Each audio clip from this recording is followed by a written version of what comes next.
sheekadeenna maanta waxay ku saabsan tahay familka oo ka koobnaa afar qofood. Familka waxay ahaayeen famil noloshooda ku faraxsan.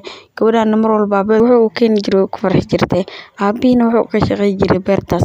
Halkaas beer ayuu lahaa oo maalintii ka soo heli jiray quuduriyoonkooda. Gabadhii maalintii ayaa hooyadeed waxay ku dhahday ka gabadheedii iskoolka ayaa furmay maadaysid miyaa. Gabadhii ayaa ku dhahday hooyo hadda aniga waan xanuunsanayaa waana daalanahay hadhow ayaan aadayaa. Markaas ayay ku dhahday gabadheedii hadda waan ka daahaysaa waa inaa waqtiga lagu talagalay gartid. Gabadhii aabaheed ayaa imaado maqlay hooyadeed waxay dhahaysaa markaas ayay ku dhahday hadhow ayay kicisaa gabadha wax xanuunsanaa maysan ku dhina cabaar iskiga sug.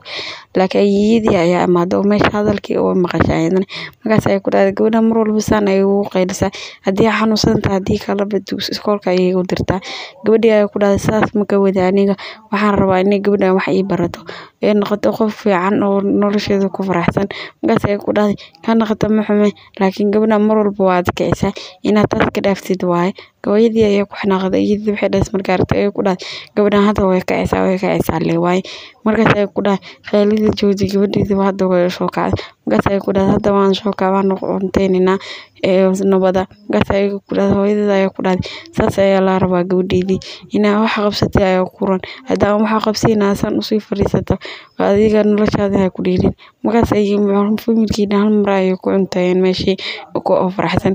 Gabadhii iskoolka markii ay ka imaaday ayay hooyadeed wacday oo ku dhahday hooyo kale waxayna ku sheegayaan rabaa. Hooyadii ayaa iyadoo degdegayso u imaaday. Markaas ayay ku dhahday maxaa sheegi rabtaa gabadheed maanta maxaa kugu dhacay ii sheeg. Markaas ayay ku dhahday hooyo waxaan rabaa inaan suuq wax ka soo gato aan soo adeegto ayaan rabaa hooyo ma raaci kartaa adiga aabbo. Markaas ayay ku dhahday aniga hadda ma bixi karo mana ku raaci karno suuq iska dhaaf. Gabadhii markii saas la ayay aragtay hooyadeed waxa ku dhahday gabadheedii ma bixis waa joogaysaa ugu suuqaada waxa soo gadaysinay wax kale iska dhaaf. Markaas ayay ku dhahday hooyo waan ku baryaa. Markaas aabihi ayaa maqlay oo imaado hadalka markaas uu imaado ku dhahay gabadha maxay rabtaa weydiiso gabadheedani. Markaas ayay ku dhahday aabbo suuq inaa aado wax aan soo gatay ayaan rabaa hooyana way ii diidan. Markaas ayay ku dhahday hooyada ma kugu diidaysa berrin toolan waan ku raacinaa. Gabadhii aabaheed ayuu mahadcelisay. Markaas ayay ku dhahday bariis diyaar waan israacinaa. Gabadhii suuq ayay soo gaareen. Suuqaas markay soo gaareen gabadhii iyadoo faraxsan gabadhii waxay bilowday inay wax walba soo qaadato.